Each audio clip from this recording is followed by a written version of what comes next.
Imaginez une entreprise qui génère presque 1,5 milliard de dollars de chiffre d'affaires, avec des ventes frôlant les 3,2 milliards, tout en remplissant les caisses de l'État algérien de près de 2 milliards de dollars en impôts et contributions.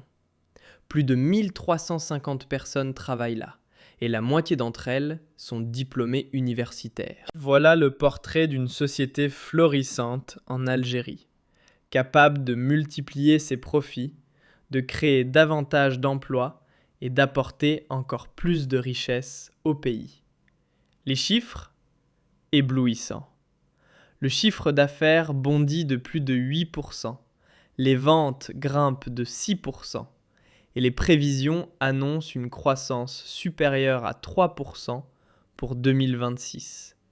Une réussite éclatante, presque trop parfaite pour être ignorée. Cette société cartonne, elle fait gagner de l'argent, elle recrute, elle emploie des Algériens et des Algériens, elle paye des cotisations, elle paye des impôts, elle verse d'énormes recettes fiscales, évaluées encore une fois de 1,3, 1,7 à presque l'équivalent de 2 milliards de dollars. Pour chaque mois, pratiquement, des sommes phénoménales, de 120 à 140 jusqu'à même 150 millions de dollars sont versés par cette société au trésor public en Algérie.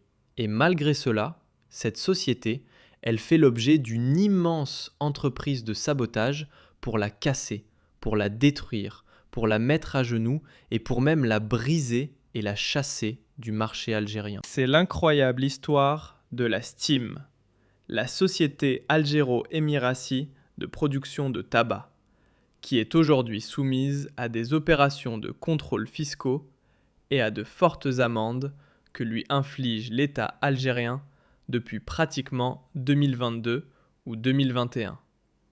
Et ces amendes ont atteint le montant record de presque 100 millions de dollars. Effectivement, c'est l'équivalent de 98 millions de dollars d'amendes et de contrôles fiscaux, et de factures que réclame l'État algérien à cette société qui ne fait pourtant que travailler, payer ses impôts, recruter des Algériens et des Algériens, et gagner des parts de marché importantes. Dans cette émission, nous allons vous donner des chiffres, des faits, et nous allons vous expliquer une immense injustice.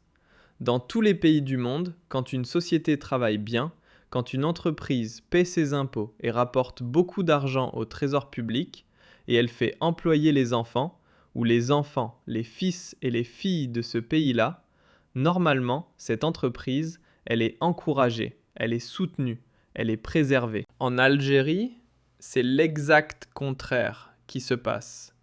Avec la STEAM, la Société algéro-émirati de production et de commercialisation des tabacs, dont nous avons déjà parlé dans au moins 2 ou 3 anciennes enquêtes que nous vous invitons d'ailleurs à revoir. La STEAM, elle représente le groupe Philip Morris en Algérie. Elle représente 3 groupes mondiaux, mais sa principale force est d'être l'allié et le représentant et le fabricant exclusif des cigarettes du groupe Philip Morris. Vous allez voir à l'écran 2 infographies qui juste permettent, elles suffisent pour vous expliquer le poids réel de Philip Morris.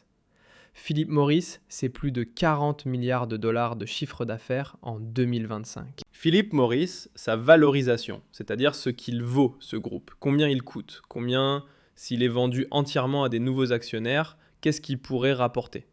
Sa valorisation en bourse, elle dépasse les 260 milliards de dollars depuis 2024.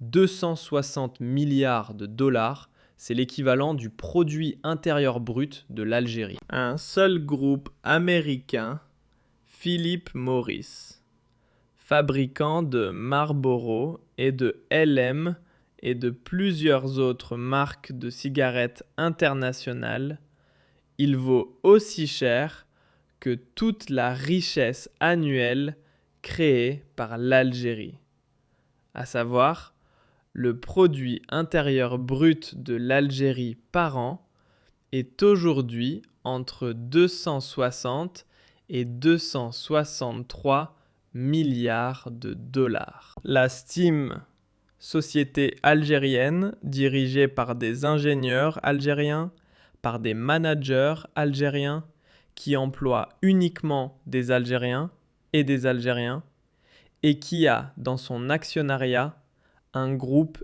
émirati, le groupe Rachidine, à travers un fonds d'investissement dont le groupe Philip Morris est actionnaire lui aussi depuis 2013. On l'a déjà expliqué dans nos précédentes émissions. Je rappelle que les Émiratis sont actionnaires à 51%, mais que les Algériens, l'État algérien lui-même, est actionnaire de cette société. Ce n'est pas un privé.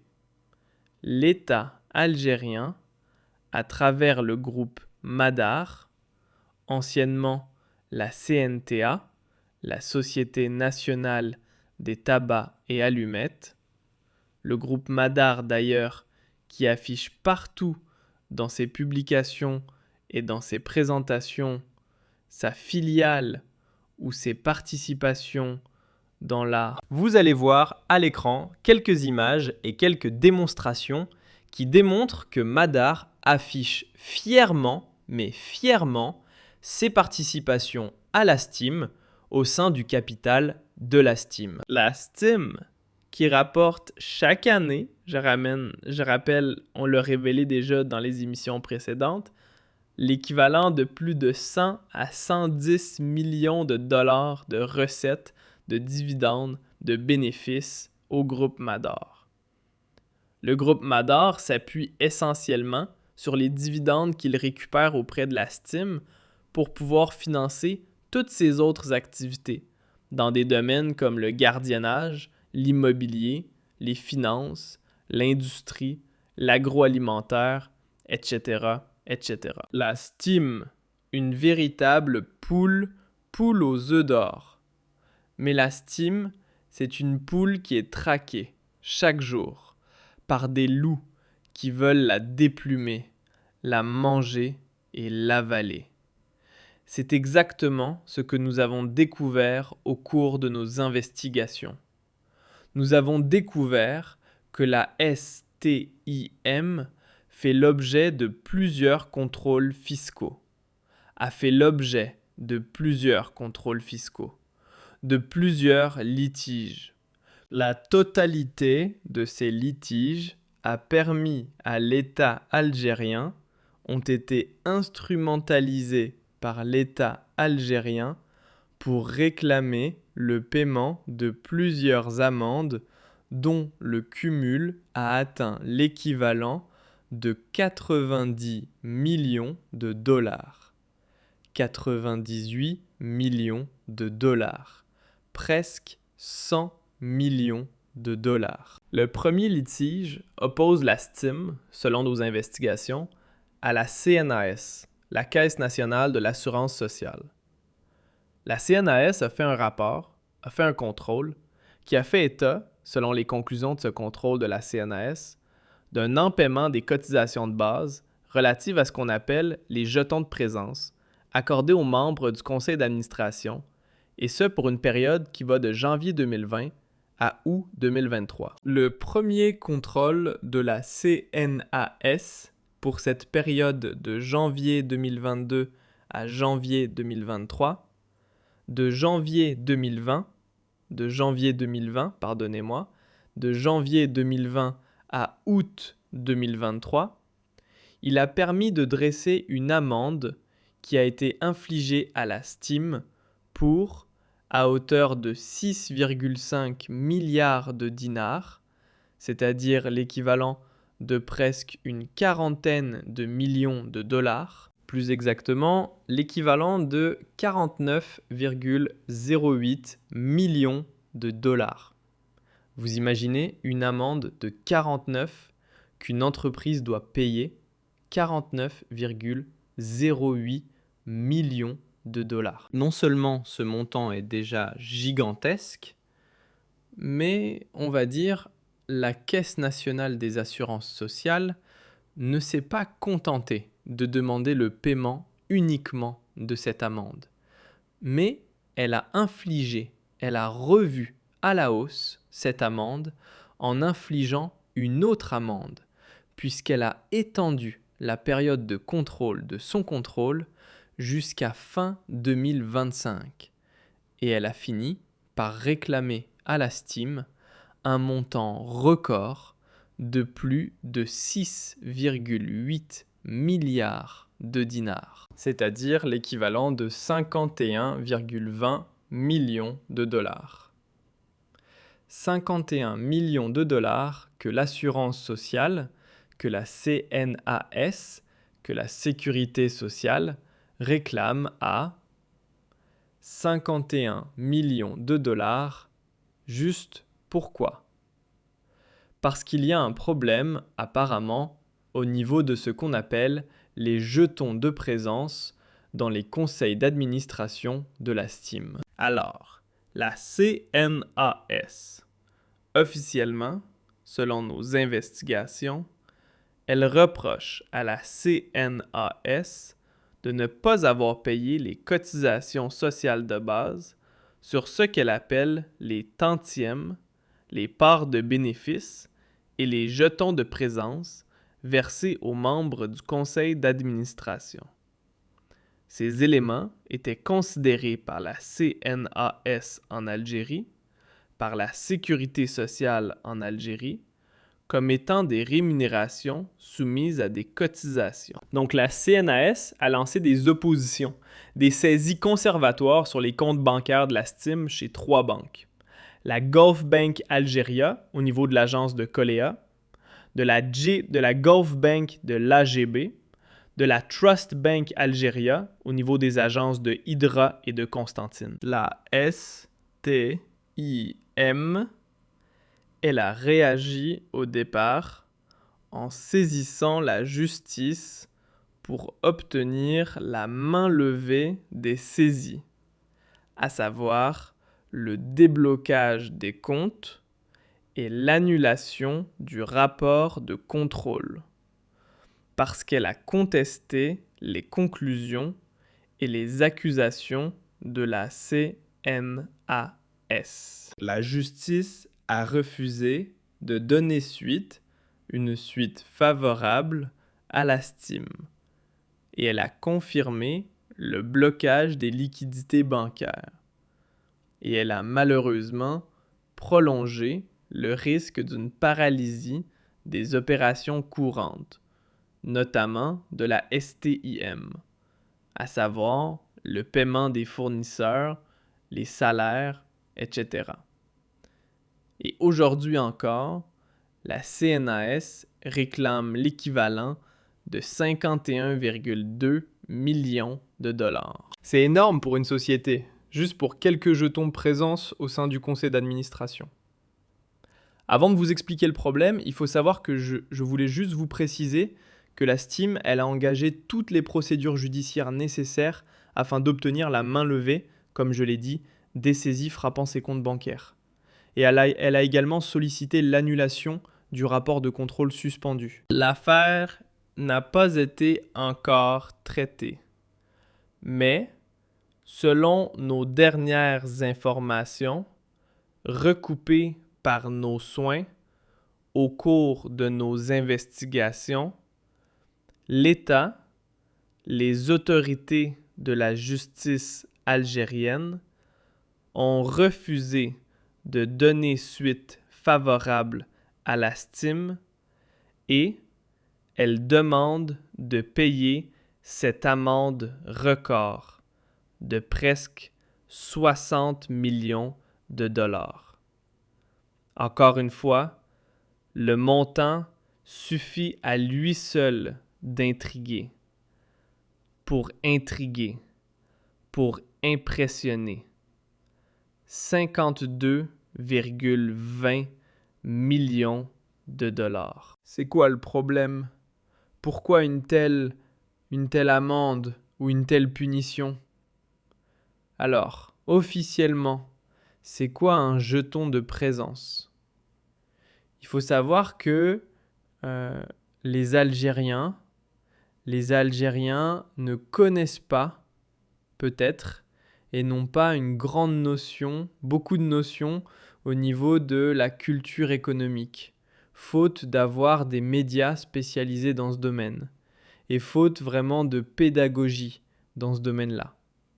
Il faut savoir qu'un jeton, ou des jetons de présence, c'est une somme d'argent fixe, annuelle, allouée par l'Assemblée générale de l'entreprise aux actionnaires, aux administrateurs qui sont rémunérés pour chaque participation à des réunions du conseil d'administration. Ça, c'est une règle universelle. C'est pratiquement une règle universelle. Cela change, les appellations et les modalités changent d'un pays à l'autre. Mais il faut savoir que quand une entreprise a des membres d'un conseil d'administration, les membres du conseil d'administration, à chaque fois qu'il y a une réunion du conseil d'administration, ils sont payés pour leur participation parce que c'est un travail supplémentaire qui leur a été demandé, en plus de leur travail ou de leur travail habituel au sein de l'entreprise. Et quelquefois, les membres des conseils du conseil d'administration ne travaillent pas au sein de l'entreprise. Ils sont membres d'autres filiales où ils travaillent au niveau du holding, où ils travaillent dans la maison mère, mais ils ne travaillent pas forcément pour l'entreprise. Donc il y a ce qu'on appelle les jetons de présence. Pour chaque réunion, il y a un jeton et à chaque présence, il y a une rémunération. Donc c'est une indemnité pour l'assiduité, pour le temps passé au niveau lors des séances du conseil d'administration. Le montant global, il est décrit ou il est déterminé par l'assemblée générale de l'entreprise, puis le conseil d'administration est réparti librement entre ses différents membres et ils sont portés en charge d'exploitation de la société. Ce sont des charges d'exploitation, ce sont des charges pour la société. Pour le droit algérien, dans le droit algérien, selon le code de commerce, notamment les articles 602 et suivants, notamment 632 plutôt, 632, 63, etc. Et ces éléments sont considérés comme une rémunération principale des administrateurs. Et ils ne peuvent donc pas recevoir d'autres rémunérations permanentes en dehors de ces formes, sauf le président du conseil de cette administration qui peut avoir un salaire distinct. Donc la loi algérienne régit en soi le fonctionnement de ces jetons de présence. Et la loi algérienne permet le versement d'une indemnité, d'une allocation aux membres du conseil d'administration. Je vous donne le code de commerce. Les articles 632 et suivants parlent de la rémunération principale des administrateurs. La CNAS, de son côté, la Caisse nationale des assurances sociales, elle considère que ces jetons de présence sont des rémunérations soumises aux cotisations sociales de base. C'est-à-dire, c'est comme si c'était un salaire ou un revenu. La société estime, elle a versé donc ces sommes aux administrateurs entre janvier 2020 et 2023. Puis elle les a versées jusqu'à 2025. Parce que le conseil d'administration se réunit régulièrement. Cela peut être plusieurs fois par an, 2, 3 fois. Cela peut être une fois par an. C'est selon les urgences et la situation de l'entreprise. Mais la CNAS, elle considère que ces paiements, que ces sommes ont été versées sans payer les cotisations sociales dessus. C'est-à-dire que ces sommes devraient être soumises à des cotisations sociales. Donc la CNAS, elle a effectué un contrôle. Elle réclame le paiement de toutes les cotisations patronales et sociales et salariales sur ces montants. Cela fait un redressement fiscal pratiquement record de l'équivalent de 51,2 millions de dollars. Inédit dans l'histoire de l'Algérie. Alors, en Algérie, effectivement, il faut savoir que la loi permet à la CNAS d'avoir une assiette de cotisation qui est large. Elle peut inclure les éléments de rémunération perçus en contrepartie d'un travail, sauf quelques exclusions précises, comme les indemnités de frais ou les primes exceptionnelles. Donc les jetons de présence au niveau d'un conseil d'administration, la CNAS les a considérés comme une des rémunérations perçues en contrepartie d'un travail ou du travail. Donc il faut que la STIM paye là-dessus. Sauf que la STIM, elle a contesté, elle a utilisé un argument qui est valable. Elle a considéré que ces sommes ne relèvent pas des revenus d'un travail. Ce sont des revenus de capitaux mobiliers, comme les dividendes, qui sont déjà soumis à l'IARG, qui est l'impôt sur le revenu global, avec une retenue à la source libératoire de 10 ou 15%. Donc pour la STIM, ces jetons de présence au sein du conseil d'administration ne constituent pas un salaire au sens strict de sa définition par la sécurité sociale en Algérie. Ce n'est pas un salaire qu'on peut soumettre à des cotisations sociales. Donc c'est juste un revenu, mais c'est un revenu qui entre dans le cadre de ce que la société a qualifié comme un revenu de capitaux. Et donc, comme c'est un revenu de capital ou des revenus de capitaux, la STIM, la Stein, paye déjà des impôts sur l'IRG et des impôts sur les dividendes. La CNAS, non. Elle considère que la participation à un conseil d'administration est comme un travail ordinaire. Or, ce n'est pas un travail ordinaire. La CNAS, elle a refusé les arguments de la STIM, elle a bloqué, elle a saisi des sommes sur les comptes bancaires de la STIM dans plusieurs banques pour forcer le paiement. La STIM, elle a engagé des poursuites judiciaires, mais elle n'a pas été entendue, elle n'a pas obtenu gain de cause au niveau de la justice algérienne qui l'a déboutée. Donc la CNAS a prélevé l'équivalent de 51 millions de dollars sur les comptes bancaires de la STIM. Juste comme ça, arbitrairement. C'est de l'arbitraire. Pourquoi? Parce que ce n'est pas un travail soumis à la cotisation. Ce n'est pas un salaire fixe, un jeton de présence. Ce n'est pas un travail régulier. C'est une rémunération qui n'est pas régulière et qui n'obéit pas aux règles du travail classique. Ce n'est pas un travail classique. Et plusieurs juristes interrogés par nos soins et des experts en comptabilité ou des experts comptables en Algérie ont donné raison à la STIM. Sauf que, comme la STIM, elle est dans le viseur du régime algérien, parce que dans la STIM, il y a les Émirats. Comme les Émiratis ont un litige, ils sont en conflit politique avec le régime Tebboune, et comme le régime Tebboune veut absolument les exclure et les éjecter du marché algérien, eh bien on recourt à toutes les astuces, à tous les mécanismes machiavéliques pour leur prendre de l'argent et pour les affaiblir financièrement. Il faut savoir que ce type de redressement imposé à la STIM est fréquent, et souvent en Algérie il est très coûteux, car les montants sont très lourds. Mais c'est rare, oui. C'est rare où nous avons des factures et des montants extrêmement importants.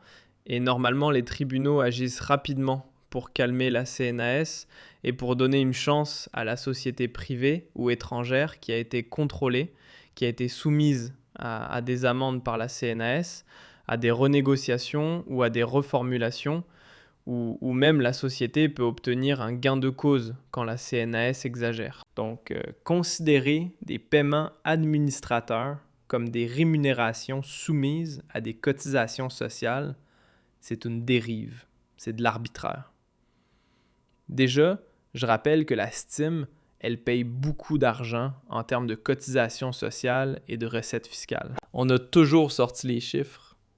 Je rappelle que la Steam, on va vous montrer, on va vous donner même des chiffres par mois. Elle paye plus de 237 milliards de dinars de paiements et de droits et de taxes et de taxes fiscales et d'impôts et de taxes pour l'État algérien. 237 milliards de dinars. 237 milliards de dinars. On peut faire la conversion. C'est l'équivalent de 1,8 milliard de dollars. 1,7, 1,8 milliard de dollars par an. Et ces chiffres-là, ces montants, nous les avons obtenus au cours de nos investigations, en vérifiant les paiements qui ont été en droits et en taxes, qui ont été les versements en droits et en taxes, qui ont été effectués par la Steam au cours de l'année 2025. Ce qui est quand même énorme. Donc une société qui paye déjà l'équivalent de 1,8 milliard de dollars d'impôts et de taxes et de droits, TVA, droits de douane, etc. C'est une société qui est exemplaire. Pourquoi la redresser, encore une fois? Lui voler de l'argent. C'est du vol. Elle paye déjà l'équivalent de 1,7 et chaque mois elle paye. Je vous donne un exemple. Au mois de juin 2025, la Steam a versé plus de 40 milliards de dinars en termes de paiements mensuels, de droits et de taxes et d'impôts pour l'État algérien. 40 milliards de dinars, la conversion sous vos yeux, c'est l'équivalent de 300 millions de dollars. Donc une société qui a déjà versé l'équivalent de 300 millions de dollars de taxes et d'impôts et de différentes obligations, et les montants de différentes obligations fiscales, on va lui faire un redressement et on va même jusqu'à vérifier les jetons de présence pour lui faire payer un redressement et une amende de plus de 50 millions de dollars. Est-ce que c'est juste? Ce n'est pas juste. La Steam, elle est exemplaire.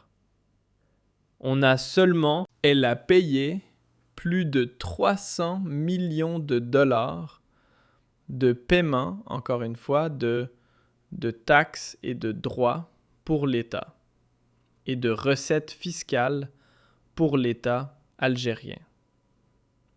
Je prendrai un autre mois, par exemple le mois de novembre 2025, 26,4 milliards de dinars. 26,4 milliards de dinars. On fait la conversion sous vos yeux.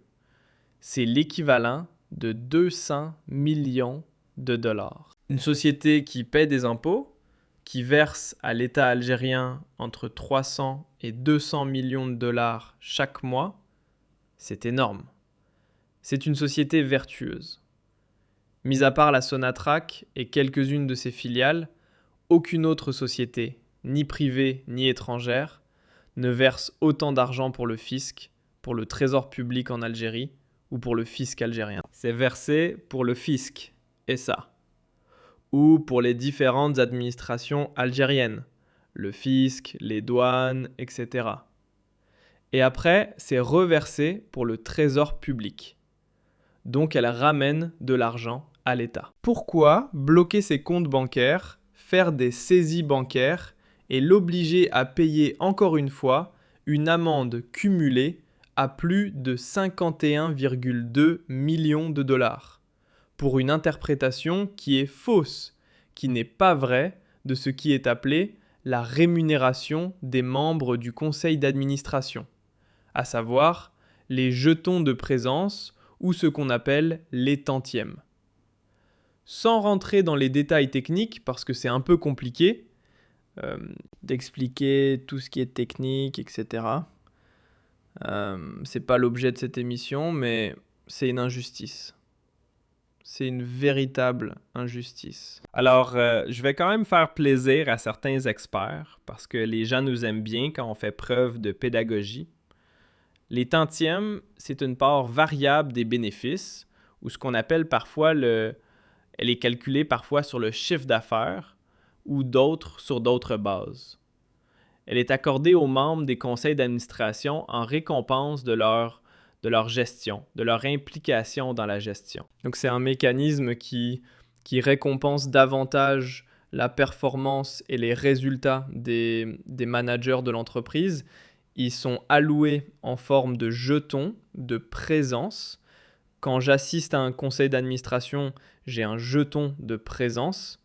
Mais ce n'est pas un travail ordinaire sur lequel je dois encore payer ma sécurité sociale. Puisque je paye déjà pour mon travail, je paye des cotisations. Cela, c'est comme le dit la STIM, c'est une autre forme de revenu qui est déjà taxée, qui est déjà soumise à des impôts. Cela s'appelle des revenus de capitaux ou des revenus de capitaux mobiliers dans la comptabilité algérienne. C'est comme les dividendes qui sont déjà soumis à ce qu'on appelle l'impôt sur le revenu global, l'IRG, avec de 10 à 15%. Pourquoi, encore une fois, les considérer comme des salaires au sens strict du terme pour les soumettre à des cotisations sociales?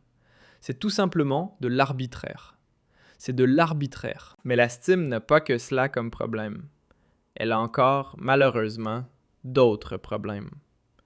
Par exemple, elle a été soumise à un autre redressement, un autre redressement fiscal, parce que le 7 novembre 2022, la STIM, elle a renouvelé son contrat avec Philip Morris pour une durée de 2 années par le biais d'une lettre de reconduction. L'administration fiscale algérienne, les impôts et le fisc algérien est intervenu pour requalifier cette lettre de reconduction en avenant contractuel.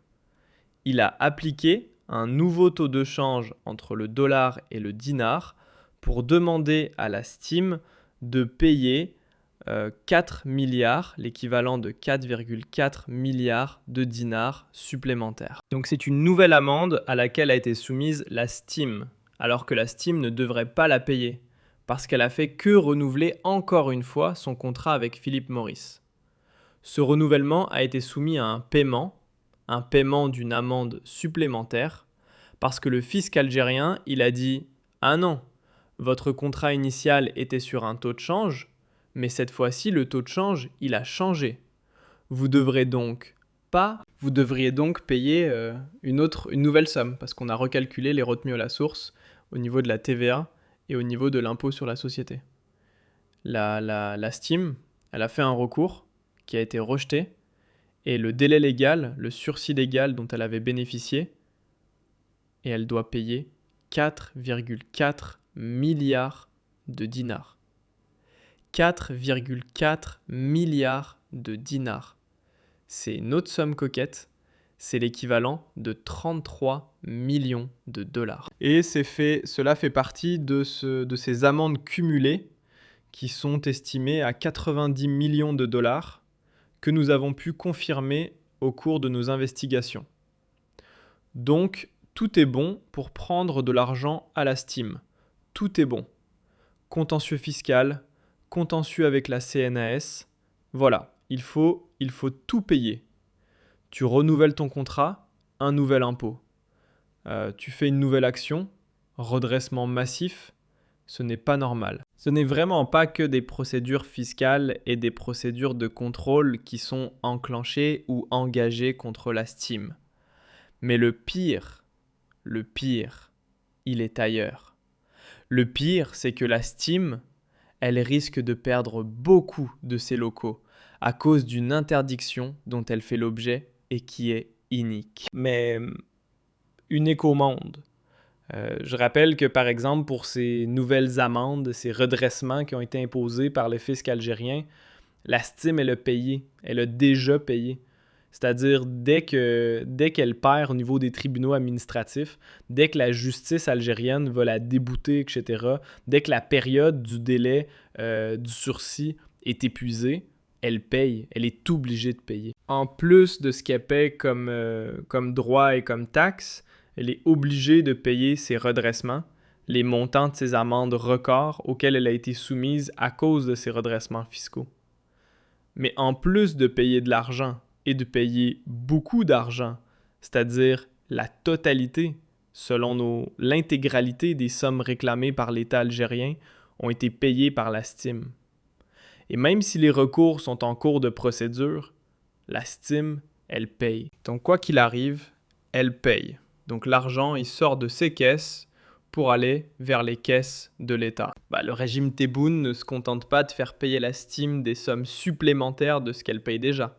Imaginez, la STIM, depuis janvier 2024, elle ne peut plus faire aucun acte notarié en Algérie. Effectivement, le ministère de la Justice, le 30 janvier 2024, il a adressé une instruction à la Chambre nationale des notaires pour lui demander à tous les notaires de l'Algérie d'interdire toute conclusion de tout contrat, de tout acte notarié avec la société Algéro-Émirassi, la STIM, et UTC, parce qu'il y a une autre société qui s'appelle UTC, dont on en parlera plus tard. UTC, c'est une autre société qui fait partie du groupe Madar aussi, mais qui ne produit pas vraiment des cigarettes.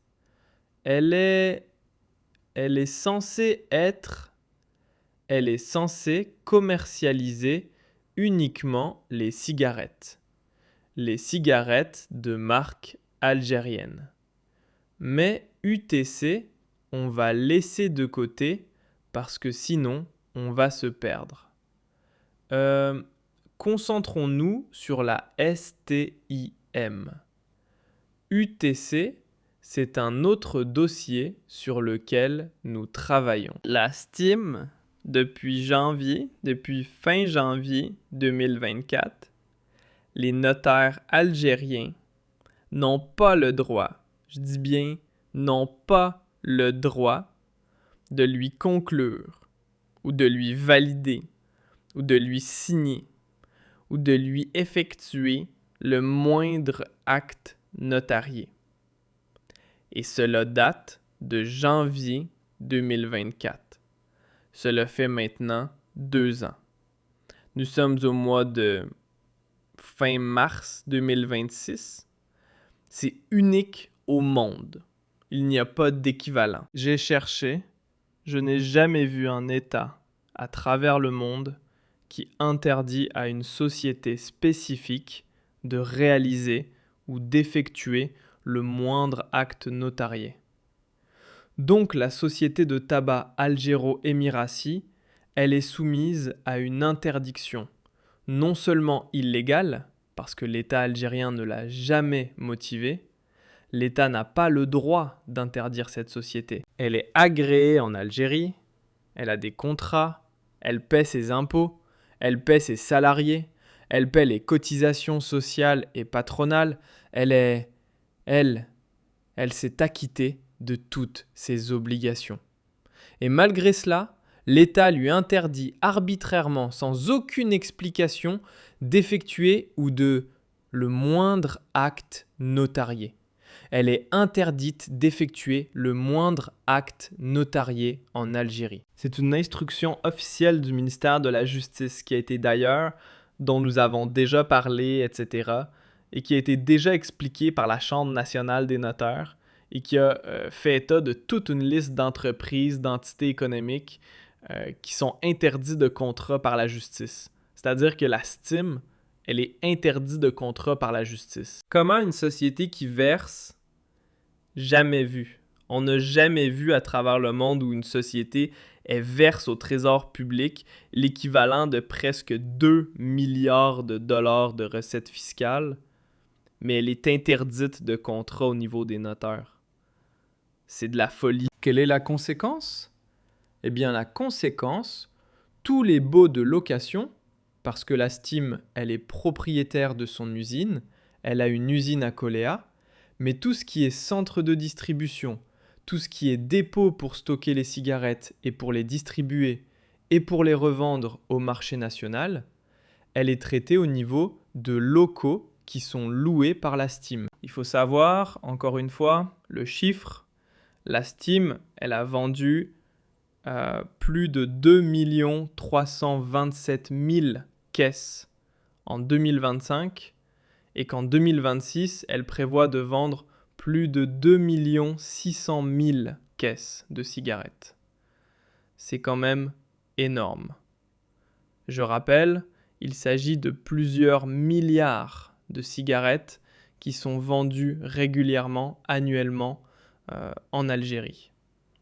Et pour vendre des cigarettes, avant de les vendre, il faut les fabriquer. Après, pour les fabriquer, ensuite il faut les stocker. Ensuite, il faut les distribuer.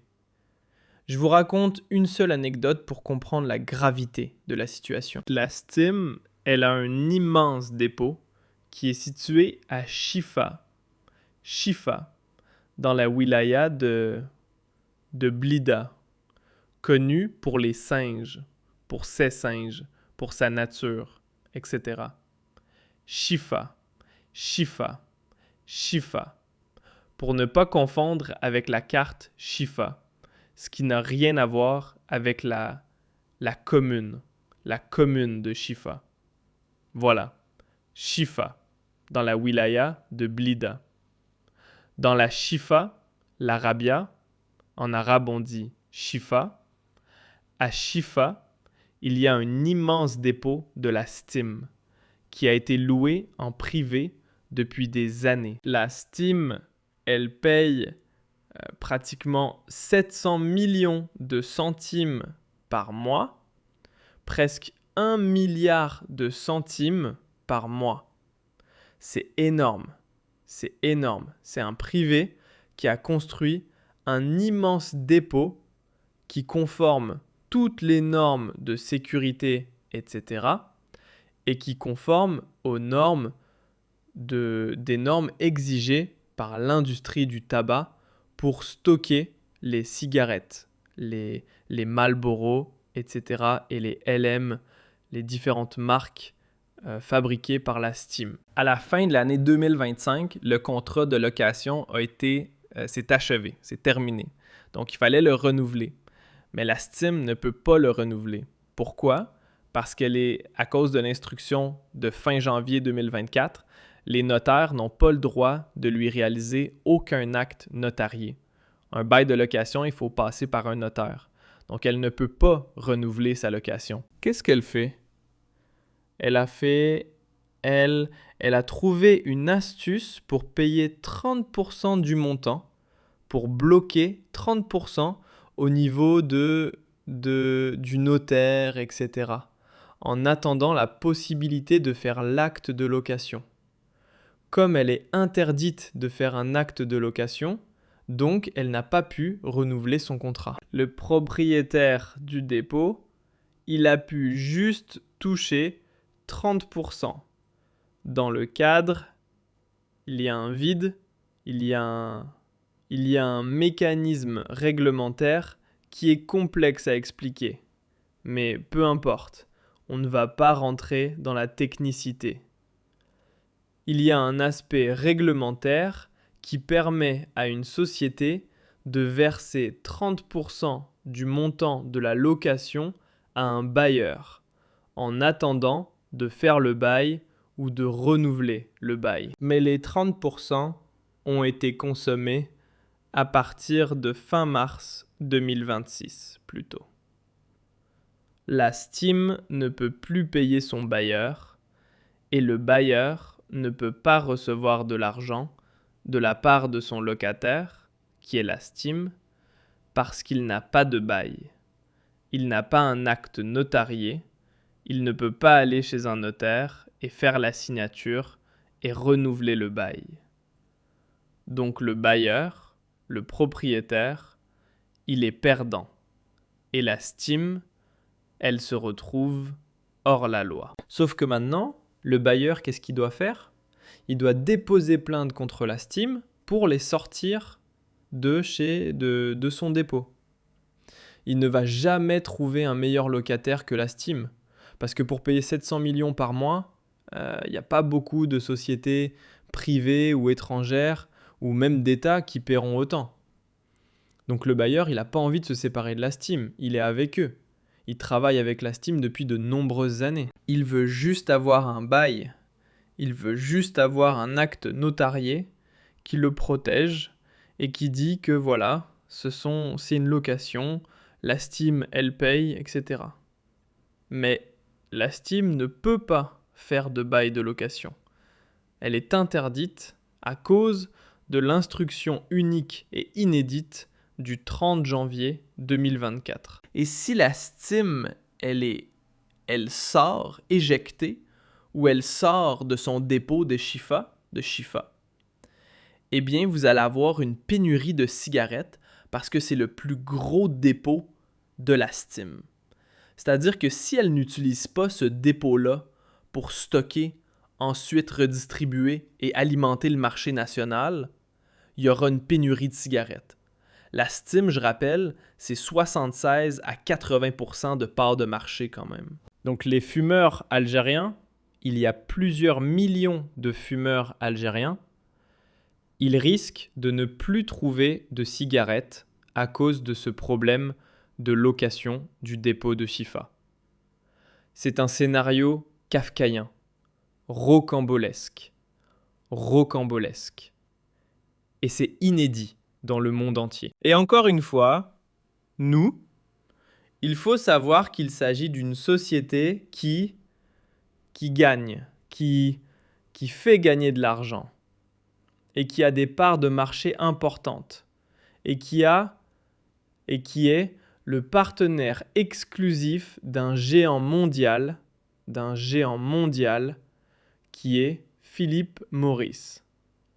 Et pourtant, elle est sabotée parce qu'elle est entraînée dans un conflit politique qui la dépasse et qui ne la concerne pas. La Steam, ce sont des Algériens. C'est plus de 1300 familles algériennes qui vivent directement de cette entreprise. C'est plus de 30 000 familles algériennes qui vivent indirectement, si on calcule les emplois indirects, des performances et des activités de cette entreprise. Et puis, et malgré cela, on veut la saboter. On veut la détruire. Parce qu'en Algérie, on est sadique et on est méchant. Et parce qu'en Algérie, on mélange entre la politique et le business. Est-ce que c'est intelligent? Est-ce que c'est du bon sens? Est-ce que c'est rationnel, cette façon de faire et cette façon de traiter les sociétés qui gagnent de l'argent et qui ramènent d'immenses recettes fiscales pour l'État algérien? Pour ma part, la réponse, elle est non. Pour votre part, j'attends votre réponse sur nos différentes plateformes où le débat se poursuit.